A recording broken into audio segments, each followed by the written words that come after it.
everybody to mute themselves? We can hear some background noise. I will mute everyone now, yes. Or we can mute everybody and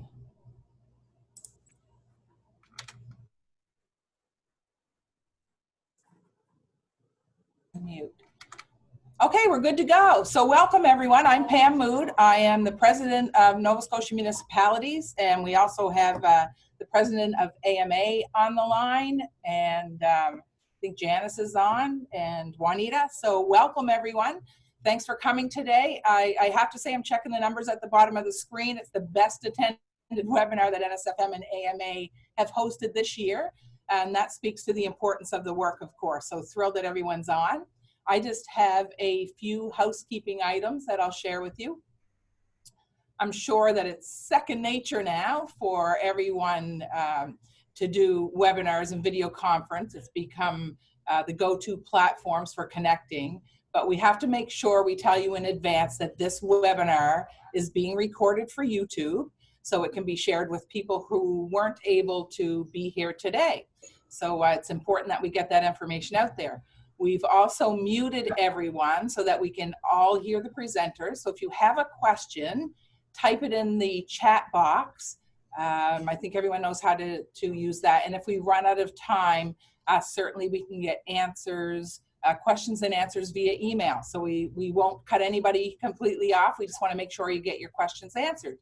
Our presenters today are at the forefront of Nova Scotia in establishing municipal action plans. Each municipality is at a different stage in their development, and that's by design, so everyone can get an idea of the various steps required to best establish plans. So what we have today for this webinar, the folks that will be sharing with us, we have Wayne Talbot, who is the Deputy Mayor for the town of Truro, Natasha Gray, who's the Regional Program Administration Officer with the province of Nova Scotia, Geraldine McDonald, former Director of Community Development with the town of New Glasgow, and actually she's been seconded, I think, to Dalhousie. She's still with New Glasgow, and Brittany Mastrani, Diversity and Outreach Specialist with the Municipality of the County of Kings. So welcome to all our speakers, and thank you so much for taking your time for this.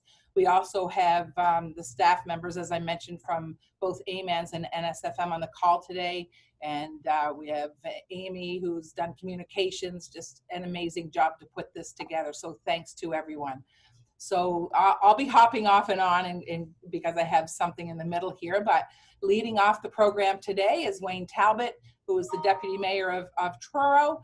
The majority of the Deputy Mayor's career was with the federal government as an employment counselor, but he also worked in community development with the Black United Front of Nova Scotia and as project coordinator for the African Nova Scotia Employability Table. So thanks for joining us today, Wayne, and I am going to let you take over. Okay, thank you very much, Mayor Mood. First of all, let me start just by saying how important language is in the discussion that we're going to have. And I'm going to give you an example of something that happened in Truro.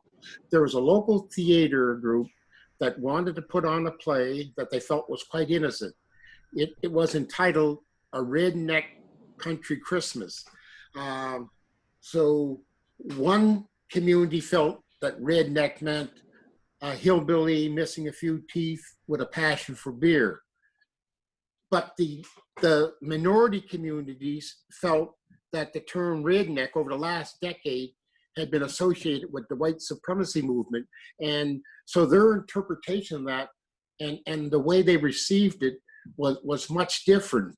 And after some discussion, a request was put in to sort of change the name of the play, but it was copyrighted and the author refused to do that, so the organization decided not to hold it. So I just say that because some of these discussions are very difficult, I might even say hurtful, a learning experience, and people really have to take their hat off and listen to the marginalized communities, hear their message, feel their pain, and then try to understand what they went through as we jointly try to make this place a better place for all.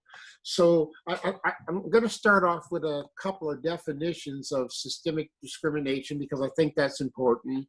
And it can be described as a pattern of behavior, policies, or practices that are part of the structure of an organization and which create or perpetuate disadvantage for racialized persons. That's off the website of the Ontario Human Rights Commission.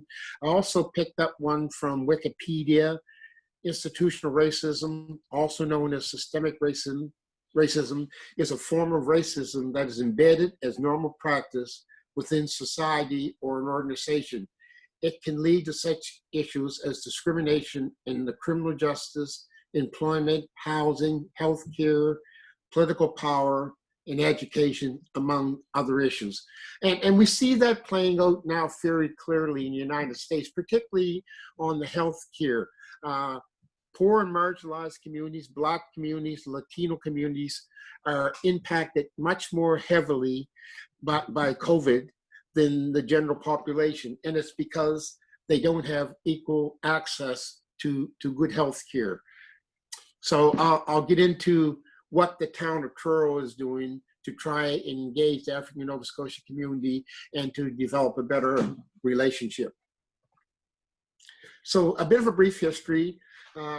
Community action usually is triggered by a hot button issue, and we had one in Truro, which I don't particularly want to get into, but let's just say that the event mobilized the community. They came out in great numbers. They had 2 or 3 sit-down sessions with town council, and people went through an exercise that I like to call getting the rocks out of their shoes. So they talked about all the injustice, the hurt, the impacts, and council kind of just listened and tried to understand. And basically the main message that came out of those sessions were that the community felt undervalued and they felt that their contributions were not recognized. Their heroes were not prominent in the town's history, and they really wanted, some corrective action taken in these regards. So systemic discrimination really has a significant impact on the quality of life of marginalized people. And like that little quote from Wikipedia said, it hits on all cylinders. It touches all aspects of life. And let's be clear, what we're dealing with now is systemic racism. It's systems that are embedded, that are broken, that work against marginalized groups, and that have to be changed. And it's often said that the consequences are unintended, but still they're very, very impactful. So we have to examine those systems, and we have to make some significant changes. So that's a brief part of the history. The process that we undertook, there's a series of meetings between the council and the African Nova Scotia community.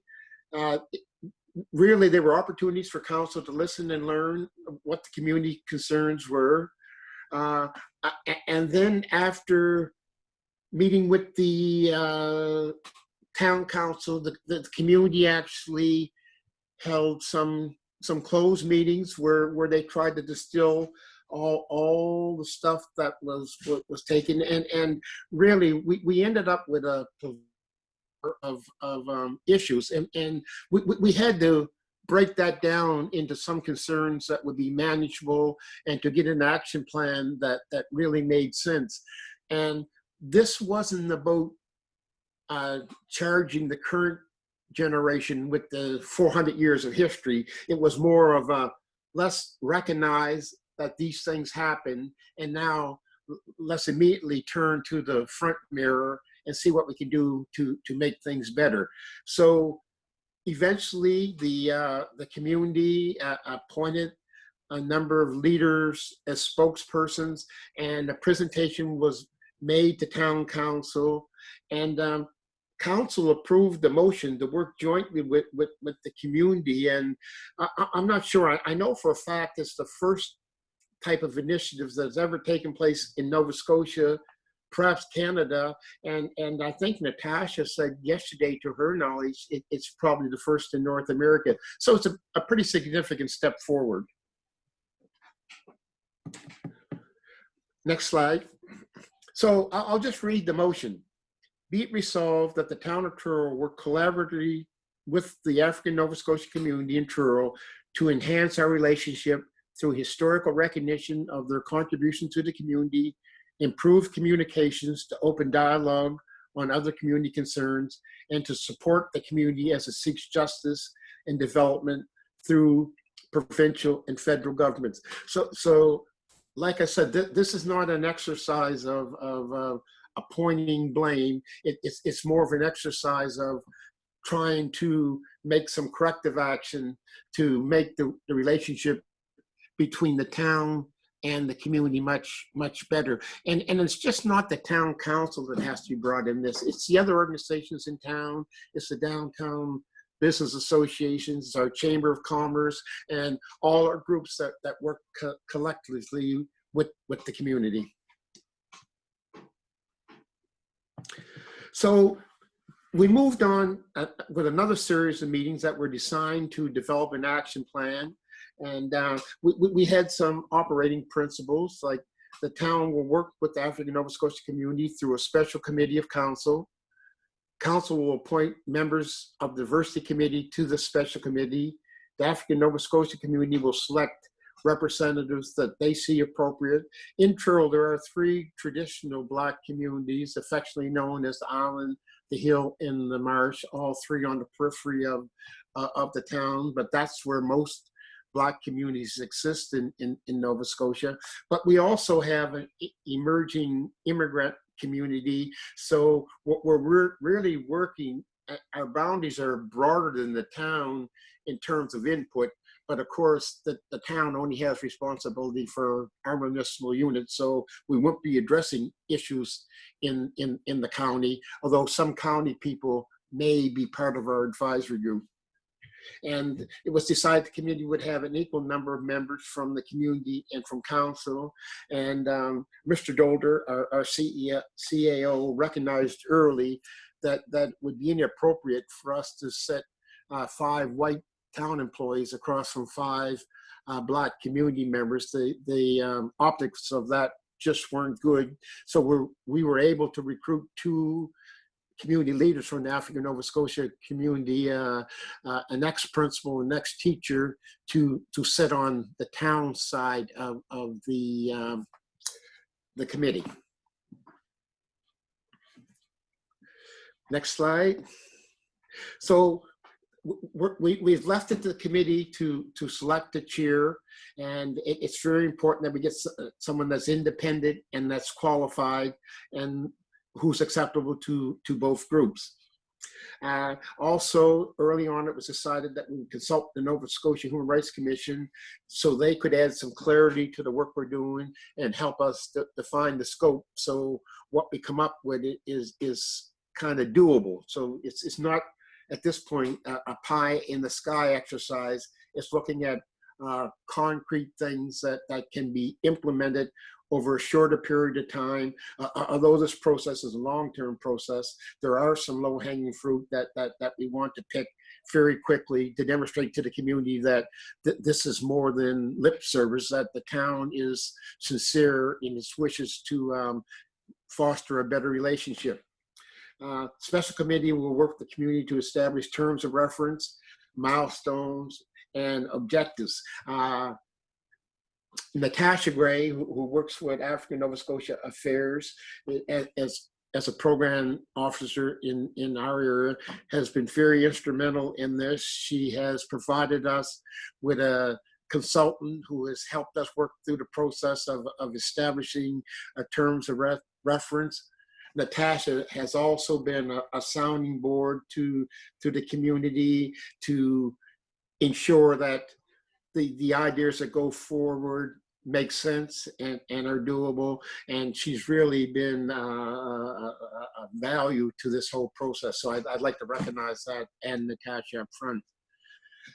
And the chair of the committee will brief council on the way forward. And it also was decided that this committee would report directly to council and not to the diversity committee. And the community was pretty insistent on that. And that was not a difficult ask. And certainly council was on side with that direction. So the desired outcomes, it's pretty simple. We want a multifaceted action plan that will help guide the town and the community to find solutions to some of the problems that will be identified through this process. There's a couple of self-evident truths, like this will not come without participation, cooperation, willingness, and patience from everyone concerned. And we recognize that some of the issues can be painful and complex, but we will not succeed without speaking the truth. Education, understanding, dialogue, and awareness. And one of the things that come up early, which again gets back to my point about language is so important. One of the community members used the term white privilege, and there was a misunderstanding of what that meant. And the response was, well, I didn't grow up in a privileged environment, but it's not that. It's the fact that as a white person walking into the room, whether it be for an interview, a job, or any other things, like there's no preconceived ideas of what's going on. When a Black person walks in for an interview, they're Black. And some baggage, unfortunately, comes with that. So again, language, very, very, very important. So our progress to date. The town has identified its committee reps, and I mentioned that 2 of them are from the African Nova Scotia community. We've held a number of joint meetings that have been very productive. The discussions are very honest, and then sometimes, like I said, they're hard. People hear things that they don't really want to hear, that make them uncomfortable, and they'd rather not discuss, but unfortunately that's part of the process that we all have to go through. The African Nova Scotia Affairs has provided consultation, developed the terms of reference. We've pretty well decided on what that would look like, and Natasha's group now is writing the draft for that will have to be stamped by both the council and the community, but we jointly develop that document, and I don't see any areas where there should be any resistance to that. And that document will kind of describe how we work, the scope of the work, what we hope to attain, and what our operating principles will be.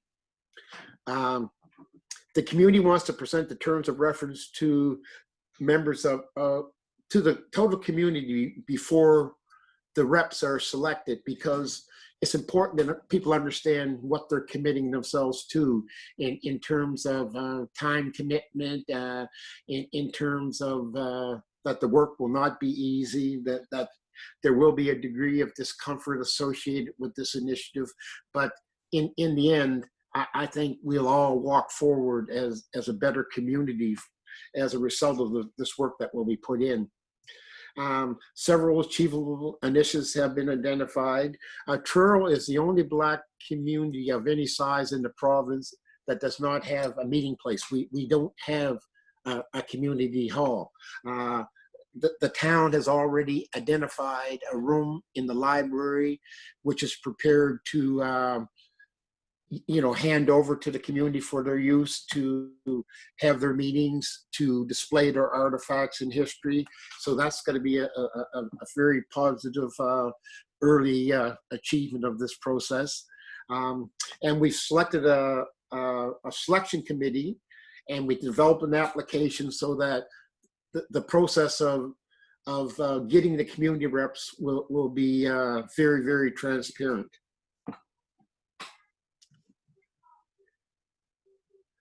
And the next steps, the African Nova Scotia community will be holding a meeting, I think July 29th has been designated as the date. We're going to hold it in, we have a town park in our community, so we're going to have an outdoor session with light refreshments, and we're going to try to pick some of the low-hanging fruit. So in a nutshell, in a very quick way, that summarizes a significant amount of work that we've undertaken in Truro, and I thank you for your attention. And at the end of the session, I think there will be opportunities for questions. Thank you.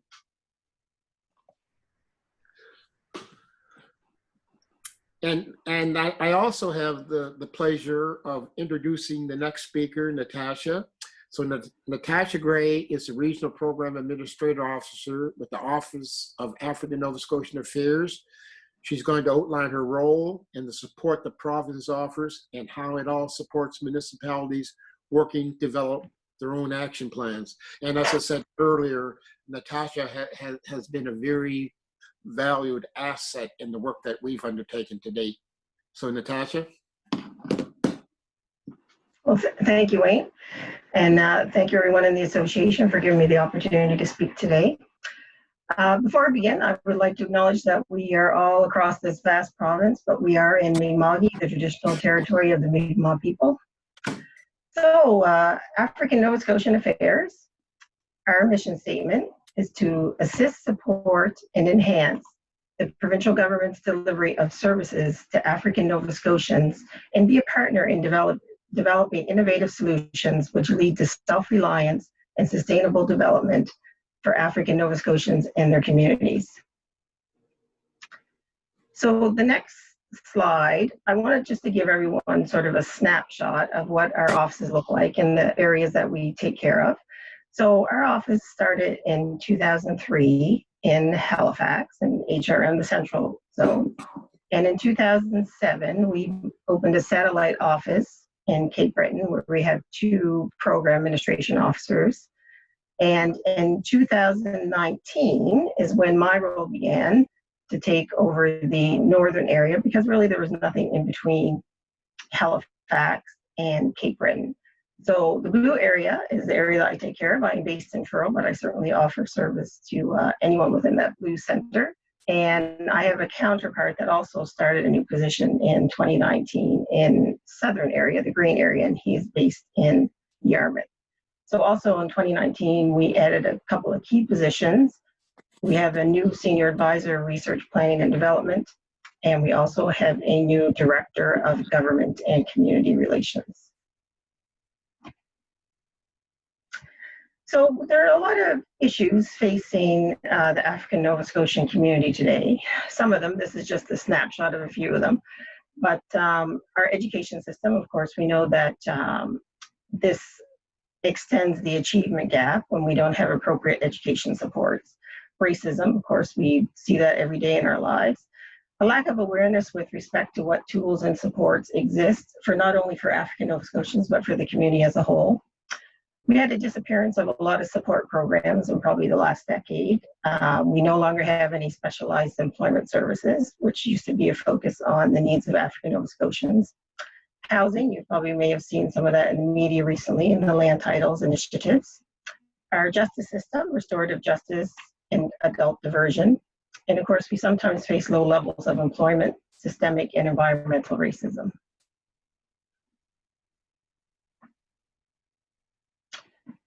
So what we do at African Nova Scotian Affairs reflects the realities faced by African Nova Scotians today. In particular, statistics highlight the need to focus on the key areas of employment, income, and education. ANZA works with government departments, partners, and community to promote advancement in these areas on behalf of African Nova Scotians. And some of that key information is in 2016, the census showed us that unemployment rates among African Nova Scotian populations were reported at 16.2%, when the rest of the province was reported at 9.8%. 26.4% of African Nova Scotian youth between the ages of 20 and 24 are unemployed, compared to 18.7% of the rest of Nova Scotia. Goal number 8 in the One Nova Scotia report is that the employment rate for First Nations and African Nova Scotians will be equal to the provincial average. this goal is currently rated as not progressing. As of 2016, the age-adjusted employment rate for First Nations and African Nova Scotians lagged the provincial figure of 55.2%. The gap has increased since 2011 to 10.9 percentage points for First Nations and 5.2 percentage points for African Nova Scotian communities.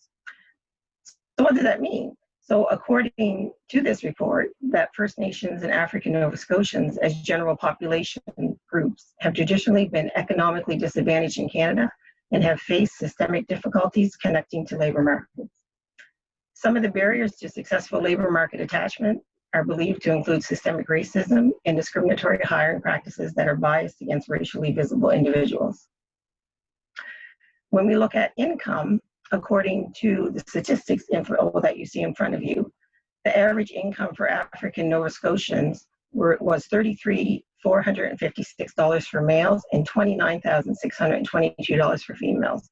In comparison, the average income for Nova Scotians is $41,479. We have a prevalence of low income in our communities. And also in the 2016 census, 22.2% of Nova Scotia children live in poverty, but 39.6% of African Nova Scotian children under 17 live in poverty, and a staggering 50.2% of African Nova Scotian youth aged 18 to 24 are currently living in poverty.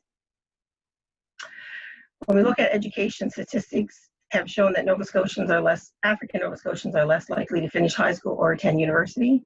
Less African Nova Scotians aged 25 to 64 have some sort of certificate, diploma, or degree when compared to other Nova Scotians.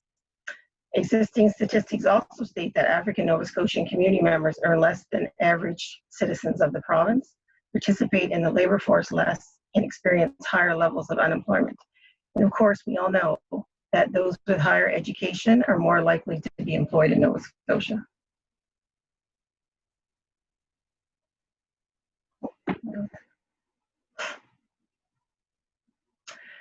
So African Nova Scotian Affairs, and I'll refer to it as ANZA going forward, is a vital link that connects government and the African Nova Scotian community. ANZA promotes understanding of African Nova Scotia issues, draws attention to the priorities that matter to communities, and support concerns that need to be addressed. These efforts are essential to help government better serve African Nova Scotians.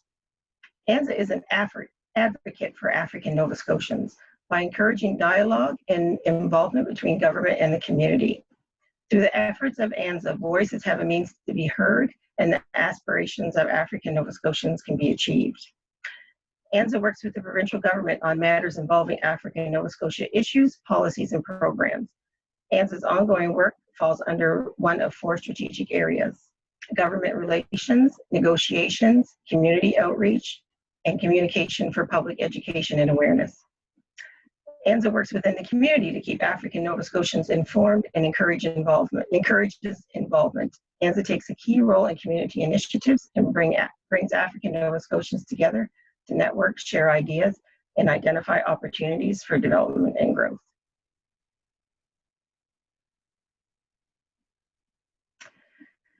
So my role within the region as a program administration officer is really to support community groups based on their unique needs by encouraging relationship building, and that could be with other community partners or government, information sharing, helping to empower organizations by leveraging their own community and personal assets, fostering self-reliance and capacity building. Being hands-on with the community also allows us to share relevant information with the provincial government in a timely manner. We also promote and help navigate any applicable government services and assist organizations and individuals with grants and contribution applications, and that could be any grant or contribution agreement within the province. And of course, ANZA has its own grant program, and the program administration officers, we manage that as well. So really, in a nutshell, we are supporting the efforts of African Nova Scotians as they contribute to their whole community and to all of Nova Scotia. The Town of Truro Special Committee is a great example, just as Wayne said, of the work that the community is doing to address historic and systemic racism.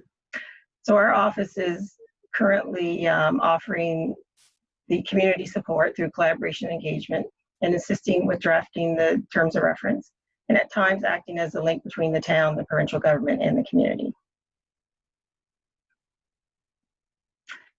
In 2019, Nova Scotia's first comprehensive culture action plan was launched.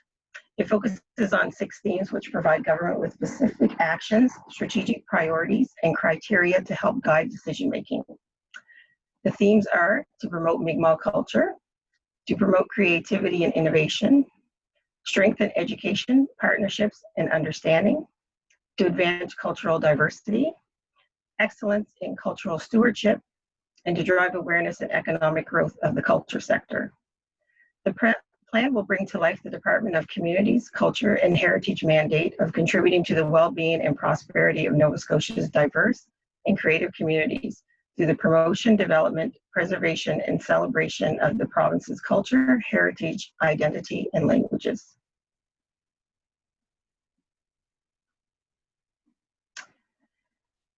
The United Nations General Assembly proclaimed 2015 to 2024 as the International Decade for People of African Descent, recognizing that internationally, people of African descent represent a distinct group whose contributions to society must be highlighted and whose human rights must be promoted and protected. Across the globe, Africans and the African diaspora continue to suffer inequality and disadvantages because of the legacy of enslavement and colonialism. In May 2018, Nova Scotia proclaimed the decade and announced that ANZA was working on an action plan to further advance the work in government.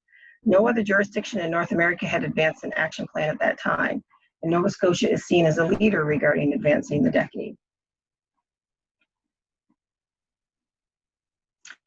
In September 2019, Count Us In, Nova Scotia's action plan in response to the International Decade for People of African Descent is launched. It is designed to provide government with specific actions, strategic priorities, and criteria to help eliminate the many challenges facing African Nova Scotians. The vision of this plan is that African Nova Scotians prosper and can equitably and respectfully access and participate in all facets of Nova Scotia society.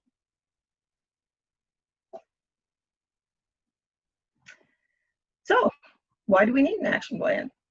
The history of African Nova Scotians is unique, celebratory, and proud.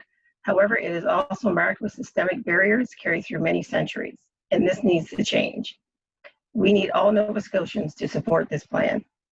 Count Us In will guide us towards addressing specific areas where systemic racism, discrimination, and injustice have been perpetuated. We want to find solutions to correct the long-standing issues. We want to create a province where African Nova Scotians have equitable access to all opportunities.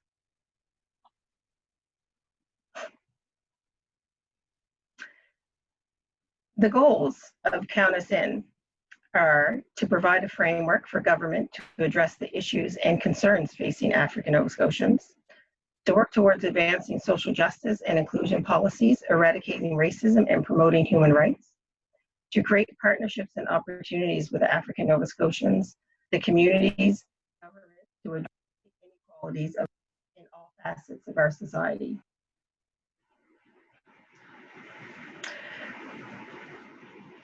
And this work is based upon 3 pillars. So the first pillar is recognition. This pillar is about recognizing and celebrating the important contributions of people of African descent, while also recognizing the long-standing prejudices and unfair treatment endured for generations. Under this pillar, we seek opportunities to build on those efforts and emphasize that African Nova Scotian history is our shared history. And African Nova Scotian issues belong to and affect all of us. Goals of this pillar are to enhance the understanding of African Nova Scotian history, to celebrate African Nova Scotian heritage, to use data and research to understand and combat racism in all its forms, and to engage with the African Nova Scotian community to explore what it means to be a distinct group with legal recognition. The second pillar, justice. We draw on the lessons learned from the past, like the wrongful conviction of Viola Desmond and the destruction of Africville, to guide us as we work towards advancing social justice and inclusion policies, eradicating racism and intolerance, and promoting human rights. In Nova Scotia, that means addressing systemic racism, discrimination, and inequities that exist within our justice system to ensure they really do protect us all. The goals of this pillar are to have access to a fair and equitable justice system, to provide supportive and culturally relevant family and community services, to assist with conversations with African Nova Scotian communities to redress historic injustice. And the third pillar is development. This pillar is about creating healthier and more prosperous communities. The goals of this pillar is to close the achievement gap in education and promote lifelong learning, to promote sustainable inclusion, economic participation, including the benefit of quality employment, to support health and well-being at all ages, and to help communities become more inclusive, safe, connected, resilient, and sustainable. And our next slide, as Senator Wanda Thomas Bernard said, once we recognize the problem, we also recognize the power we have to change it.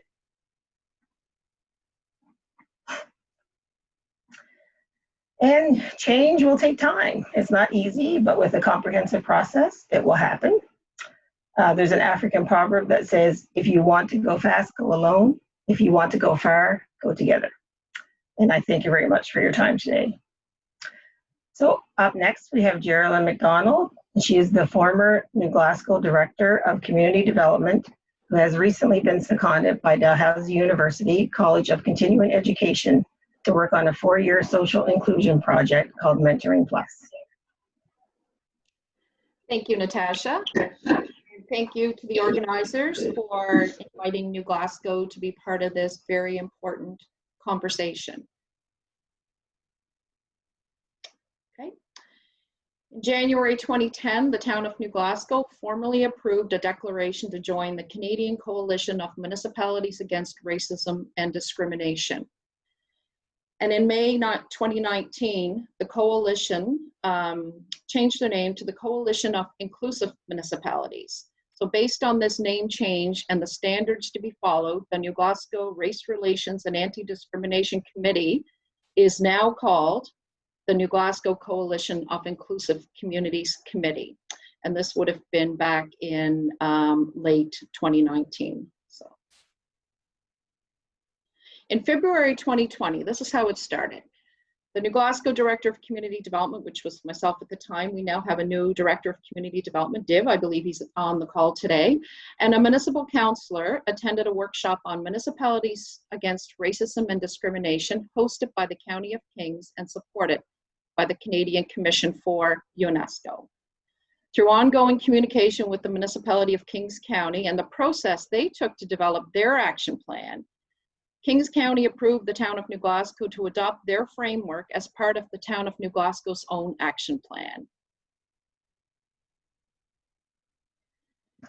When the town of New Glasgow signed the declaration, they agreed to address the 10 common commitments of the coalition, which can be found on the Canadian Coalition site. And I talked to Amy this morning, and the link to that site will be provided to everybody on the call today.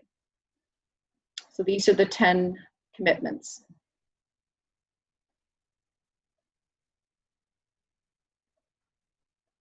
Okay. The Race Relations and Anti-Discrimination Committee, now called the New Glasgow Coalition of Inclusive Communities Committee. So one of the town's first commitments was to identify and form a committee and develop a terms of reference to guide its work. The committee structure, municipal councillors 3. Now I must mention too, the Mayor of New Glasgow, Nancy Dix, attends all these meetings. This is such an important committee of council and to the community. The residents of the town of New Glasgow, 6 citizen members representing our diverse population.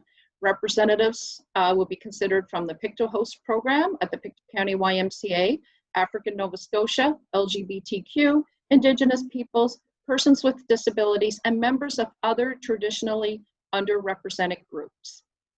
The committee recommends to the Council of the Municipality of the Town of New Glasgow resources, policies, and practices that are consistent with the Canadian Coalition 10 commitments on the earlier slides. The committee facilitates the achievement of these commitments through the creation and implementation of an action plan. The committee's vision.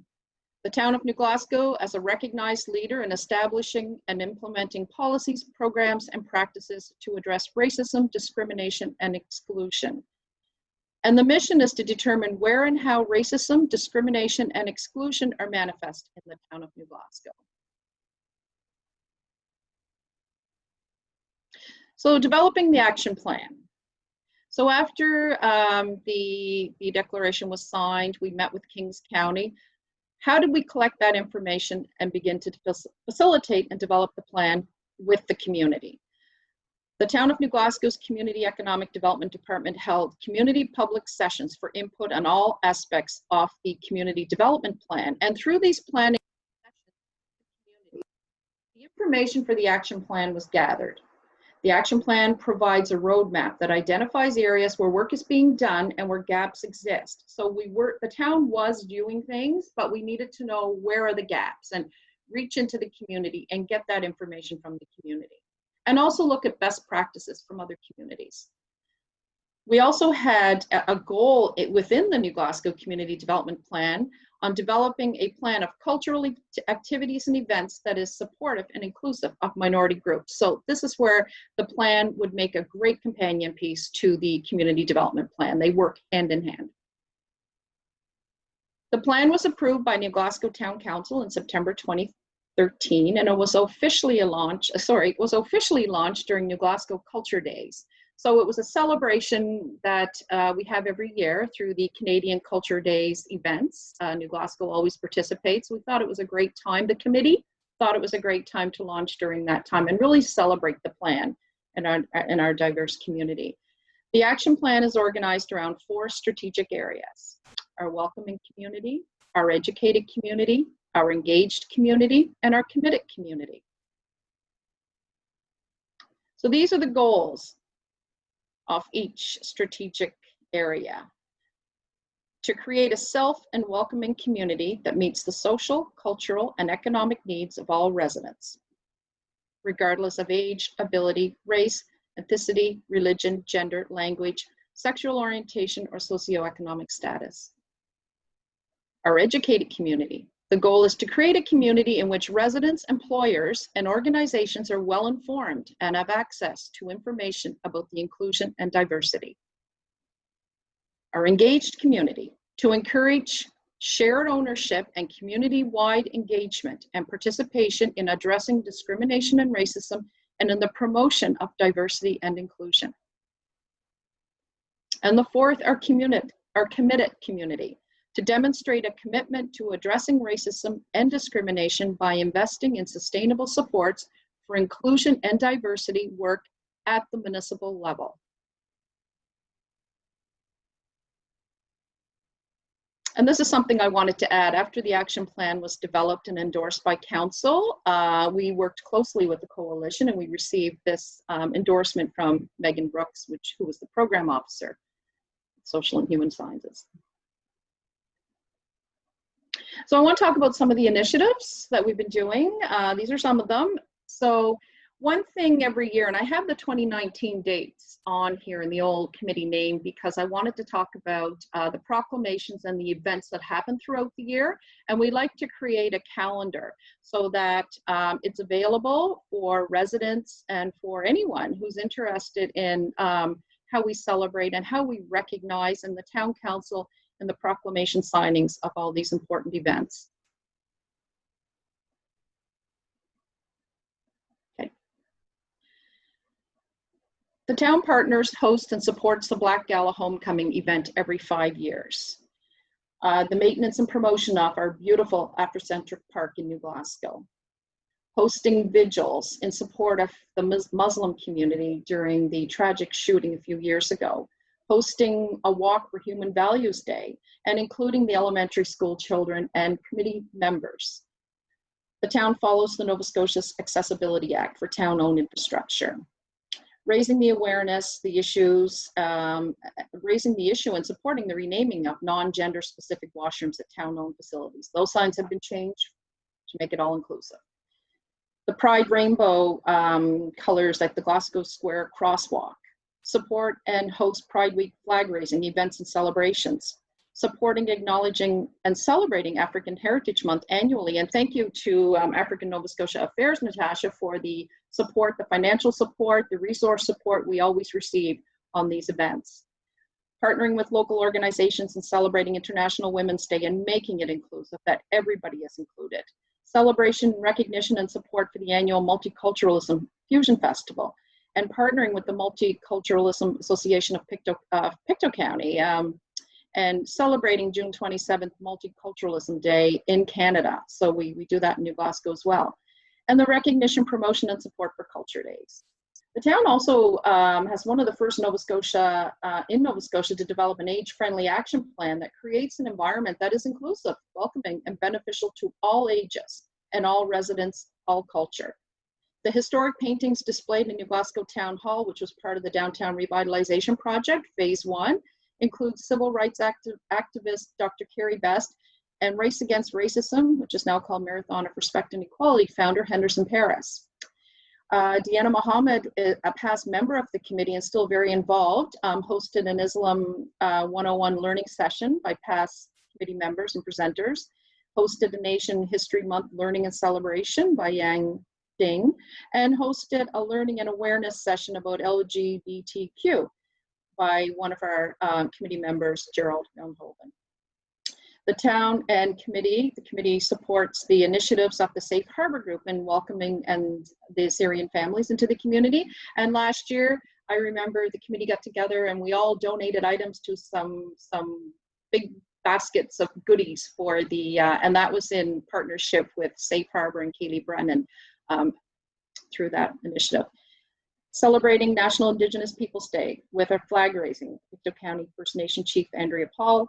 We offer inclusive programming, including NASCAD art sessions for the visually impaired. So we try to be all inclusive. We're working, it's a work in progress and working towards just an inclusive community. And the town of New Glasgow is an equal opportunity employer, which is very important. I talked about the Marathon of Respect and Equality each year. That is a way to promote equality in Pictou County. And the annual tribute concert in honor and memory of Viola Desmond, celebration of song and dance in recognition of Viola's bravery and courage to stand up for her rights in New Glasgow. And the committee also initiated talks with the current owner of the Roseland Theatre to ensure Viola Desmond is highlighted and recognized in the building's redevelopment. You need to come to New Glasgow and go up to the top of Provost Street and look at what's been done up there. It's spectacular, beautiful. I'll leave it at that to get you into our town. But there's been some wonderful work done. The town, with the support of the committee, approved the naming of the side street of where the former Roseland Theatre is located to be called Viola's Way. And the sign was unveiled 2 years ago in celebration of Viola's birthday, would have been her birthday. The town hosted the launch of the Viola Desmond story and arranged for her sister Wanda Robson to be a guest speaker at Glasgow Square, which we had a tremendous turnout. And the town of New Glasgow has a business wall of fame, and we have celebrated and recognized local Black businessman Sparky Paris, who's very well known in New Glasgow. Most recently, the town of New Glasgow supported and participated in the Black Lives Matter peaceful protest. The town also approved Black Lives Matter at a recent town council meeting to be painted on a portion of the main street in downtown New Glasgow. What's happening now? Updating the action plan and terms of reference. Since January 2020, the town has revised the terms of reference for membership to include people outside of New Glasgow, which means all of Pictou County. Each group can have more than one member at the table to facilitate a more inclusive discussion, which allows for equal voices at the table. The 2013 action plan will be updated this year through facilitation and community consultations. The recent events of Black Lives Matter have fueled in-depth conversation on race discrimination and history in New Glasgow. There will be continued resource sharing of information and personal stories. Thank you. Okay, now I'd like to introduce Brittany Masterini. She is the Diversity and Outreach Specialist with the Municipality of the County of Kings. Thanks very much, Geraldine.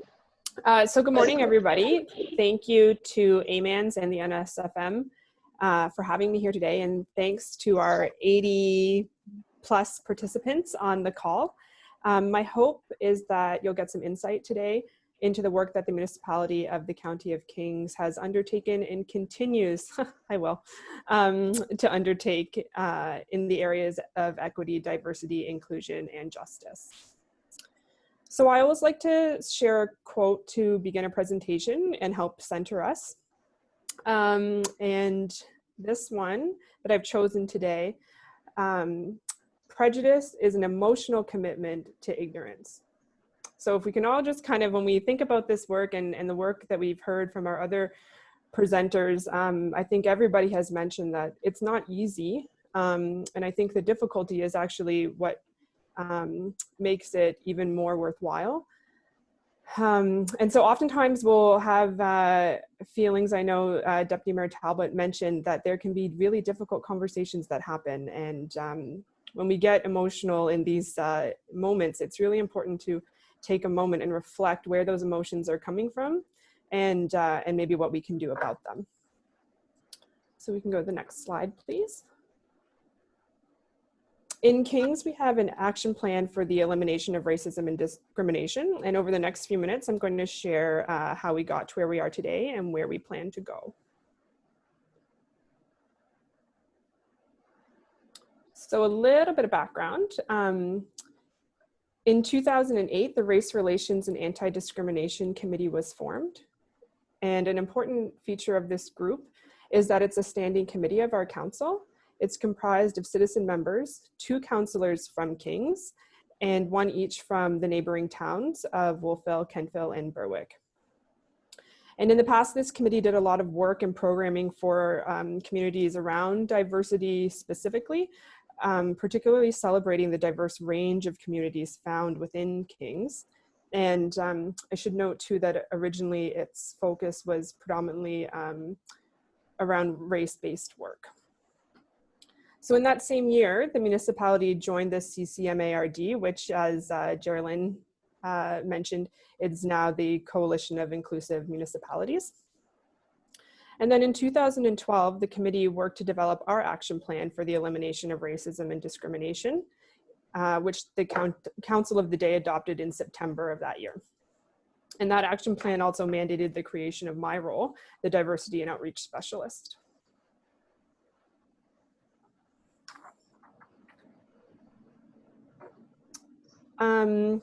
So the committee also, I should note, went through a name change, I think in 2017, and it reflects kind of the work that they were doing at the time. And so it goes by Diversity Kings County for now. That might change. And the vision of the committee remains envisioning the municipality of the County of Kings as a recognized leader in establishing and implementing policies, programs, and practices to eliminate racism, discrimination, and exclusion. And the mission of the committee is to determine where and how racism, discrimination, and exclusion are manifest in the municipality of the County of Kings, and to recommend policies, programs, and practices designed to eliminate racism, discrimination, and exclusion, and to monitor the effects of the recommendation and report on changes. So a key thing to consider there is the importance of really good data. And I know the DPAD group are working really hard to make sure folks have access to disaggregated data. And when we're working with diverse communities, it is really important to have as high quality data as possible so that we can make informed decisions. Next slide, please. So similarly to New Glasgow, we have strategic areas, which are our welcoming community, our educated community, our engaged community, and our committed community. And I won't get into them too much because they're very similar to New Glasgow. So we can just go to the next slide. So as I mentioned initially, I'm sorry, Jonathan, the Decade of Person or for People of African Descent Coalition is working with Stats Canada, and probably Natasha can speak more to that work than I can, but I know that their program coordinator is trying to get access to accurate and disaggregated population statistics. So one of the, no problem. One of the biggest projects of the committee early on was an annual celebration that focused on cultural diversity. And then in 2018, we transitioned away from a single big event in favor of smaller and more frequent events because we felt they would have a broader impact. So some of the things that we celebrate are, of course, African Heritage Month, International Women's Day, Ramadan, and Mi'kmaq History Month. And then this past year, it was quite special during the holidays because we were able to decorate the lobby of our brand new building in a really inclusive way that celebrated all of the different festivities, including Christmas, that were happening at that time of year.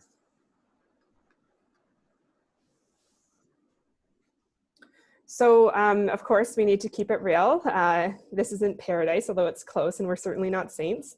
So we've had some learnings in our work. As I mentioned, there was an early focus on what I kind of talk about as food, fun, and fashion. And the problem with that, although it's always really fun, is that it didn't let us get deep enough into the root causes of discrimination and exclusion. We were really focused on being welcoming, for example, but we hadn't really considered, at least not deeply, what it means to actually belong in Kings and the relationship between folks being welcoming and also folks feeling like they belong. So of course we want to be welcoming, but we also really want to ensure that the people who come here and who are here have a really strong sense of belonging and connection to the community. Another concern or critique was that we had some inadequate financial resources. So our small budget was really spent annually on the one main celebration, which didn't leave much left over for creating educational opportunities for folks to participate in. So a lot of time was spent on looking for grants and applying for grants. And lastly, inadequate staff resources. The action plan originally suggested that the staff position responsible for the diversity portfolio be a full-time role. And since then, it has become 50% of a full-time role, or in effect part-time, which naturally makes it difficult to do all the things we would like to do.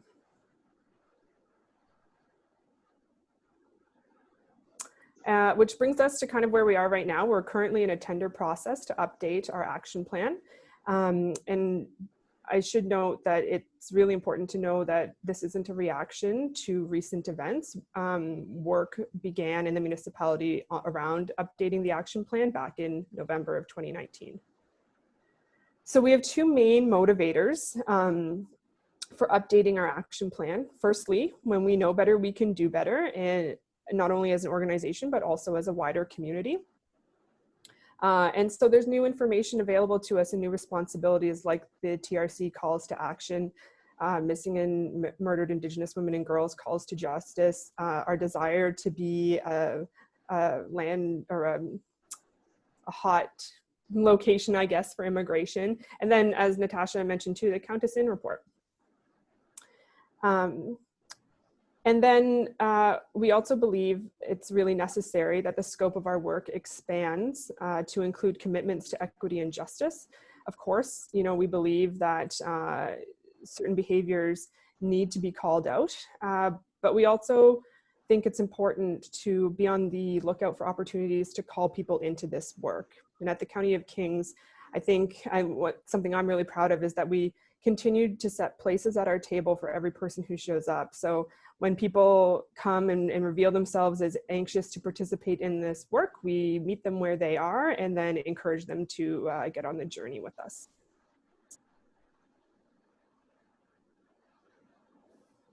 So our next steps are obviously updating our action plan, continued engagement with our diversity committee and the community, greater emphasis on employee engagement and creating learning opportunities for our staff so that they're best positioned to serve the community, and then a comprehensive overview or review of HR policies with a focus on workplace culture, and ongoing learning for all, including our elected officials.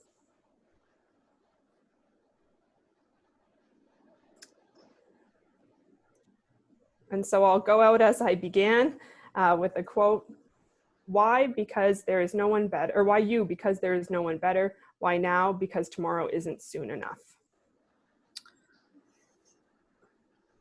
And with that, I'll happily introduce Mike Dolter, who is the CAO of the town of Truro, and he's also president, as I'm sure most people here know, of the Association of Municipal Administrators of Nova Scotia. Thanks very much, Brittany. I'd like to start off, I'd be certainly remiss if I didn't thank all the presenters today. Really good, informative presentations. Thanks so very much.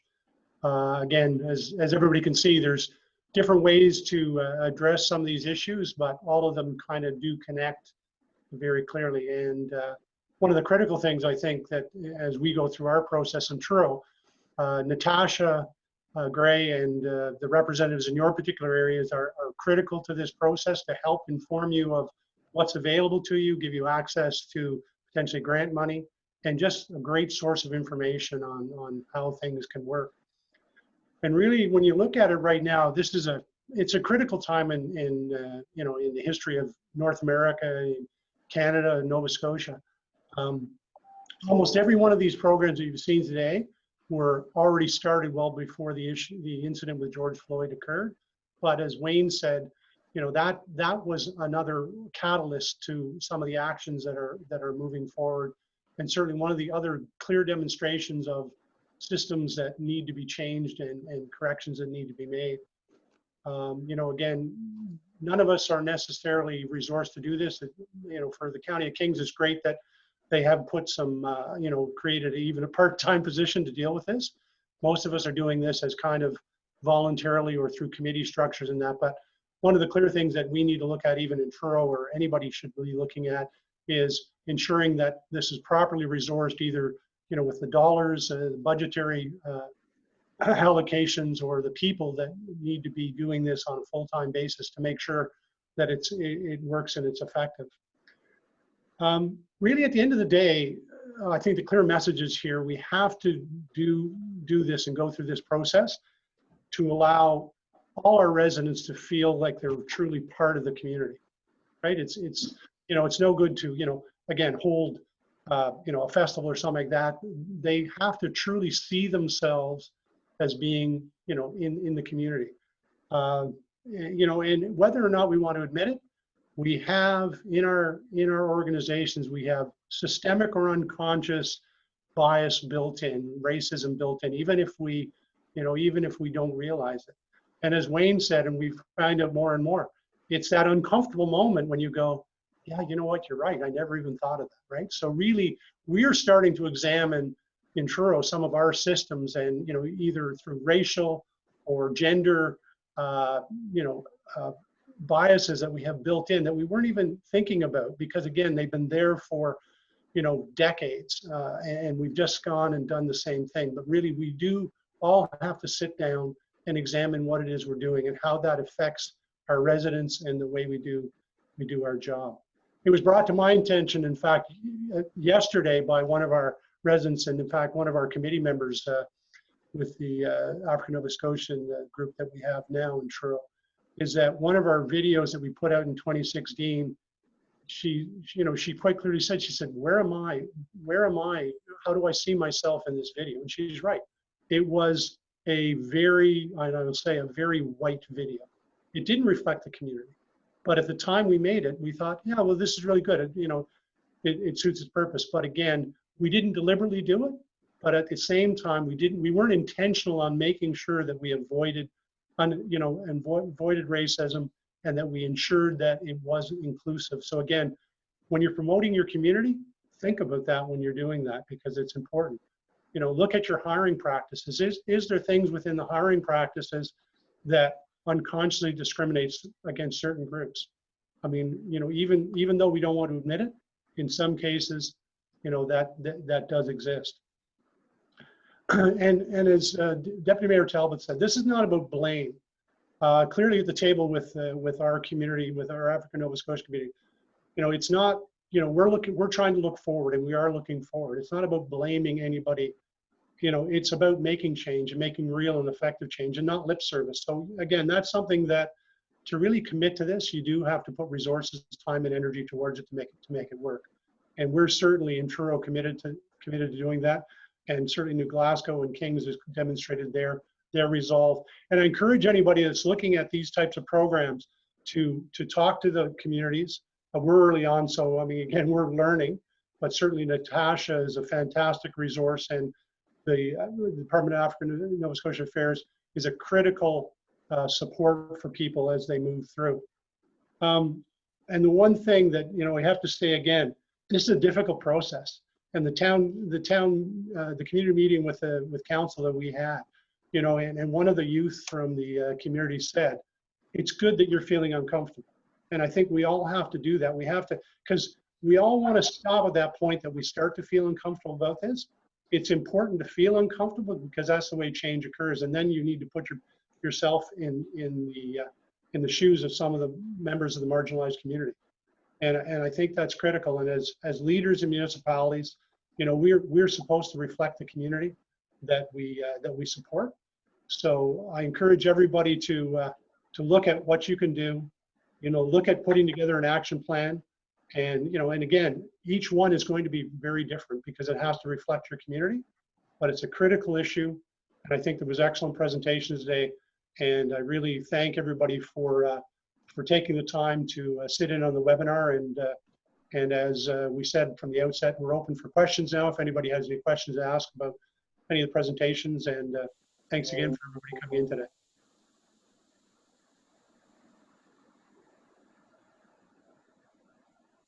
And we'll take our first question. How's that? If there is any.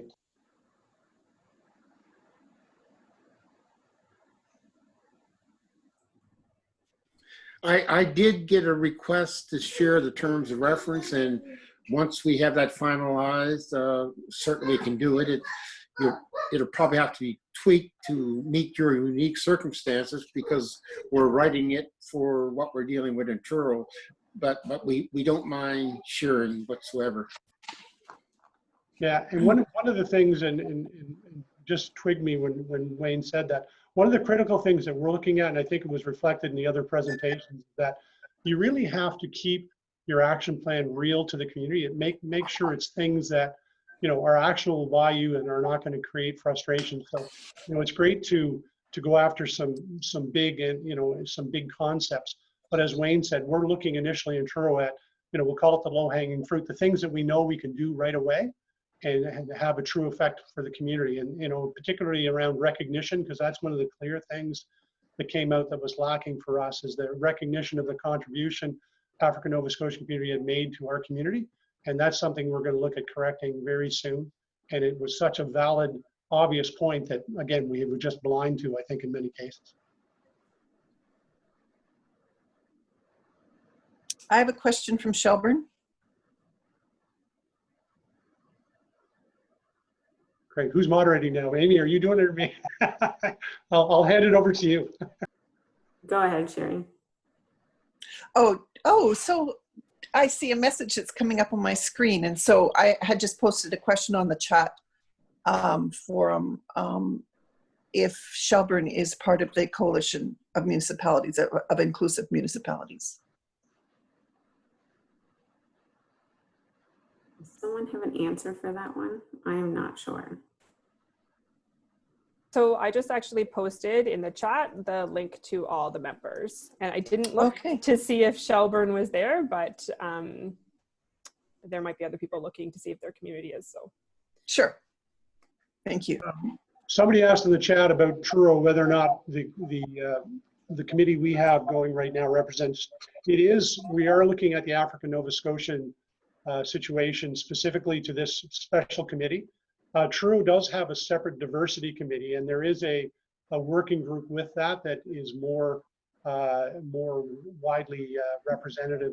First Nations, people with disabilities, and also representatives from the African Nova Scotia community as well. And they're more of a working group and looking, you know, at some actions that would be at somewhat of, I won't say a lower level, but at a different level than the African Nova Scotian group. So there is an additional group that has a wider representation.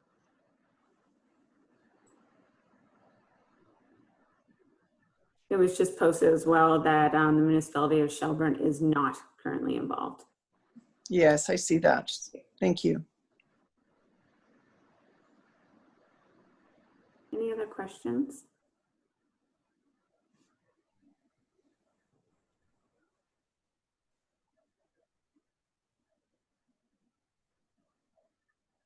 Okay, I think that's it. Yes, the recording will be sent out. And we'll post it on the YouTube channels as well. So that is everything. Have a great day, everyone. And if you do have any questions, you can send them along to us and we can send it off to the presenters. For attending. Thanks, everyone. Thanks, everybody.